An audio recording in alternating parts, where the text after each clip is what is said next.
Vous êtes sur 90 FM en direct jusqu'à 22 h. C'est donc un dénouement de cette dramatique affaire qu'on attend d'une minute à l'autre. Il est 21h05, 21h07 depuis 3 h du matin. Mohamed Merah, le suspect numéro 1, ce Français d'origine algérienne, est retranché dans son appartement. Voilà, la France est sous le choc. En Israël également, évidemment ailleurs. Les politiques, eux, ont fait parenthèse dans la campagne. La première, pourtant, à avoir réagi ce matin, et lorsqu'elle a connu l'identité et le profil du meurtrier, c'est Marine Le Pen. Marine Le Pen, présidente du Front National, qui est avec nous en ligne directe ce soir. Bonsoir. Bonsoir, monsieur. Bonsoir, vous êtes en direct avec nous. Vous avez rompu la trêve, la parenthèse, avec une charge contre le président français ce matin. C'était pas un peu trop tôt? Je crois pas. J'ai suspendu ma campagne durant 2 jours. Me privant, ce qui n'a pas d'ailleurs été le cas des autres candidats, de 2 heures de temps de parole. Vous voyez, tellement je trouvais qu'il était important pendant 48 heures de ne pas faire campagne, mais il faut quand même que la campagne reprenne. Parce que, très objectivement, la découverte du tueur n'est que la confirmation de ce que je dénonce depuis des années et des années dans le désert, à savoir le développement d'un fondamentalisme islamique dans notre pays qui est sous-estimé, je le pense, par les pouvoirs publics. L'on sait que depuis des années, des quartiers entiers sont sous l'emprise de ces fondamentalistes qui effectuent des pressions sur les populations, que les revendications se font de plus en plus dures, que des armes se baladent, que les financements étrangers interviennent. J'ai mis en cause il y a de nombreuses semaines le comportement du Qatar notamment, dont nous savons qu'il a financé les djihadistes en Libye et qui investit massivement dans les banlieues françaises avec, je le crois, des arrière-pensées qui m'inquiètent énormément. Alors, Marine Le Pen, je ne suis pas là pour dire cela, qui va le dire? Avant de connaître justement le profil du tueur, la piste néo-nazie était envisagée et reprise par la classe politique et certains candidats. Vous avez eu un doute vous-même? Non, je n'ai eu aucun doute, car cette piste était un leurre.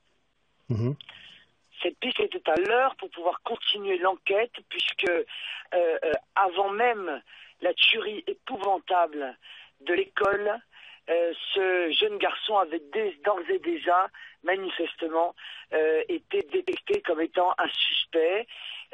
Cette piste n'a servi qu'à une seule chose, c'est à ce qu'un certain nombre de responsables politiques se précipitent dessus pour tenter de chercher une responsabilité dans les problèmes que je pose de manière récurrente dans la vie politique française, ce qui n'est pas à leur honneur, il faut bien le dire. Moyennant quoi on retombe sur la réalité. La réalité, c'est que c'est le fondamentalisme qui est un danger pour la France. Vous comptez leur faire la guerre, c'est bien ça? Vous avez dit ça aujourd'hui, Marine Le Pen. Oui. On va faire la guerre au mouvement islamiste. Oui. Comment comptez-vous vous prendre? Comment comptez-vous? D'abord, je vais m'intéresser au financement en provenance de l'étranger. Je vais empêcher un certain nombre de pays d'investir et de prendre possession, notamment d'un certain nombre de banlieues, au motif que ce sont dans ces banlieues qu'il y a des Français d'origine étrangère qui peuvent être sensibles à un discours radical.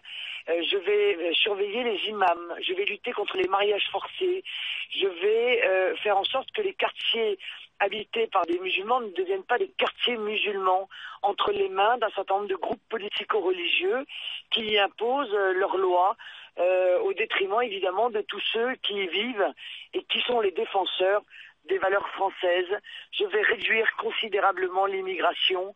Je vais me donner les moyens, croyez-moi, de lutter contre un mal qui, à mon avis, a été sous-estimé sous prétexte de ne pas stigmatiser, si vous voulez. Or, c'est le fait de sous-estimer le fondamentalisme qui, en réalité, revient à stigmatiser l'ensemble des musulmans. Le président du CRIF ce matin a parlé de racines du mal importé de l'extérieur. Vous pensez qu'il a raison? Oui, je crois en tout cas qu'il y a incontestablement une influence très forte de pays étrangers en France, et notamment de pays qui souhaitent le développement justement de l'islam radical.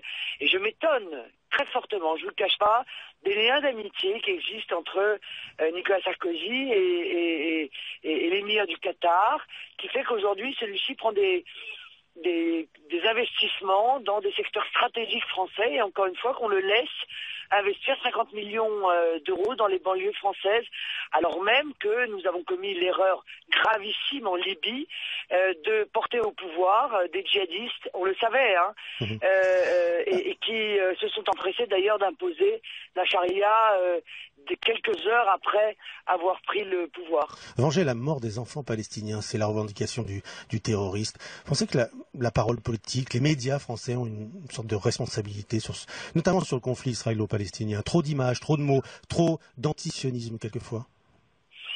Ce que je sais en tout cas, c'est que il y a une responsabilité dans le fait que cet antisémitisme est étouffé depuis des années parce qu'il ne correspond pas à un désir clientéliste et électoraliste de la part des responsables, d'un grand nombre de responsables politiques français. Et il y a une petite responsabilité, il faut bien le dire aussi, d'un certain nombre d'organisations soi-disant représentatives des Français juifs qui continuent à lutter contre un antisémitisme qui n'existe plus, qui a disparu, et Dieu merci d'ailleurs, qui fut un antisémitisme d'extrême droite, et refuse de lutter contre l'antisémitisme qui naît, prospère et s'aggrave dans les banlieues du fait notamment du conflit israélo-palestinien. Alors ils sont retrouvés aujourd'hui, les deux communautés religieuses musulmanes, pour dire le refus de l'amalgame islamiste, voilà, pour préserver l'unité nationale et surtout la paix entre les communautés juives et musulmanes. Ça vous semble nécessaire, ça? Oui, c'est bien. Non, mais c'est bien, mais il faut aussi maintenant que les musulmans nous aident. Il faut maintenant que les musulmans eux-mêmes pointent du doigt les fondamentalistes. Il faut que les musulmans ne se tiennent pas en retrait, si vous voulez. Je pense que pour beaucoup d'entre eux, ils sont aussi victimes dans les quartiers de la pression de cet islam radical. Il faut maintenant clarifier les choses. Et c'est grâce à cette clarification que tous les Français, que toute la France protégera ses enfants, qu'ils soient chrétiens, musulmans ou juifs. Quand on vous pose la question, alors je change de sujet, Marine Le Pen, on vous pose la question sur l'Iran nucléaire, votre discours en Israël ici passe plutôt mal. Vous semblez douter de la radicalité du président iranien qui menace de faire disparaître Israël. Est-ce que votre discours va évoluer sur ce point? Non, mais si vous voulez, je pense qu'il faut essayer d'avoir un peu de recul sur la situation internationale.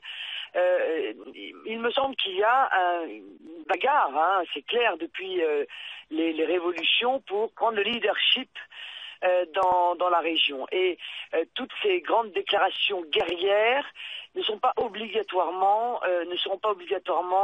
suivies des faits. Je vais vous dire pour une raison simple, c'est l'intérêt de la dissuasion nucléaire. C'est qu'en réalité, l'Iran sait pertinemment que s'ils bougent une oreille, ils seront vitrifiés dans les 15 minutes qui suivent. Bon, mais je pense qu'il y a d'autres pays, vous voyez, paradoxalement, qui sont peut-être au moins aussi dangereux, mais qui agissent peut-être de manière plus roublarde, qui en quelque sorte draguent un certain nombre de pays occidentaux, mais dont on pourrait peut-être s'apercevoir demain qu'ils ont eu un effet au moins aussi négatif sur un certain nombre d'esprits faibles. Une dernière question rapide. Croyez-vous qu'il puisse y avoir un autre Mohamed Merah en France aujourd'hui, capable de s'attaquer à des écoles? Bien sûr, je le crois évidemment. Évidemment, puisque l'on apprend qu'il y a quelques centaines de jeunes, souvent doubles nationaux, qui sont partis s'entraîner dans des camps au Pakistan, en Afghanistan. Oui, je crois, hélas, qu'il y a ce qu'on appelle des agents dormants et qu'il va falloir maintenant les prendre beaucoup plus au sérieux que ce qui est le cas jusqu'à présent. Marine Le Pen, merci beaucoup d'être intervenue ici en direct sur Tichy FM, en Israël. Au revoir. Je vous en prie. Au revoir.